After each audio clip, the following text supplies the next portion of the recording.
Good morning guys, may unbox na naman tayong items. Ito nga pala ay ang seller nito ay mula pa sa Albay.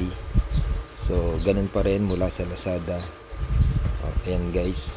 So ang price niya nga pala is 6,600. So depende kung may mga voucher pa kayo or mga points na pwedeng ma-less siya kahit papano. So yan guys. Bali yan, crank stamp 3. Yan yung price niya guys is 6,600.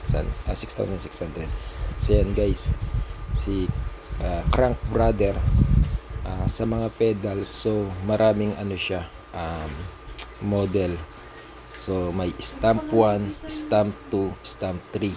Ito si stamp 3 version 2. May version 1 pa niyan. So ulitin ko, stamp 1, stamp 2, stamp 3, stamp 4. So kung di ako nagkakamali, walang stamp 5 at saka 6. Ang kasunod niya is stamp 7 na agad. Tapos after ni stamp 7, si stamp 11 naman. Yun, medyo may kamahalan na yun. Mga siguro nasa 14,000 na yun. Medyo mas maganda yun kasi parang titanium yata si kung di ako nagkakamali, si stamp 11 is made of titanium na. Ito made of siya, magnesium. Kung mapapansin nyo yung mga pagkabakal ng mga tools, halimbawa sa wrench may tinatawag na chrome, vanadium, magnesium. Ito siya, magnesium.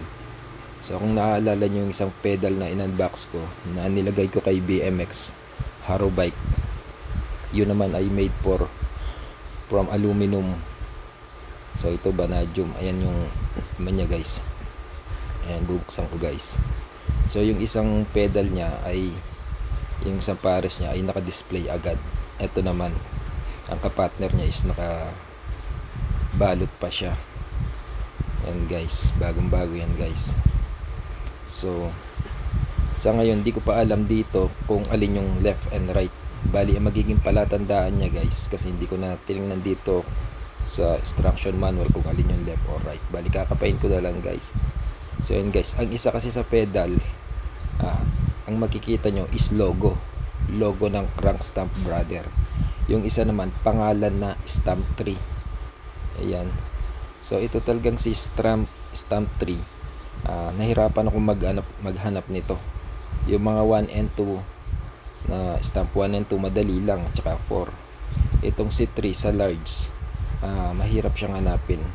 Kumbaga mabenta si Crank Stamp 3 na large. Ang medium madami pa nito guys, marami pang makikita. So yan guys, bali ikakabit natin guys maya maya. Ayan, bali kilatisin ko mabuti. Ang ganda guys, grabe. So yan guys, let's go, ilagay na natin. So gaya nung paglagay ko sa BMX or sa lahat ng pedal, pare-pareho lang yung ikot nyan.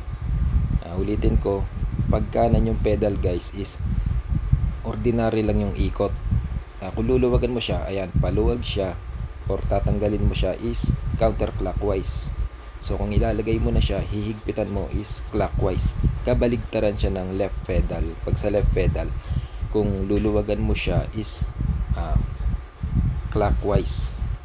Kung hihigpitan mo siya, counterclockwise. So baligtaran siya guys, kumbaga. Kasi nga yung ikot ng pag pumipedal ka na, habang pumipedal ka, maaaring humigpit siya para less yung tendency na lumuwag siya. At nung naikabit ko na nga pala ito guys, nilagyan ko pa ng markings na white, kulay puting markings para malaman kung gumalaw siya. Kasi kapag nabaliwala siya, naggumalaw siya, hanggang ang tendency nun is malo-lost thread. Kailangan walang galaw na mangyayaring galaw or ikot na mangyayari habang ginagamit mo siya. So yun guys, bali kinakapa ko siya dito kasi nga hindi ko nakita, walang markings na left and right.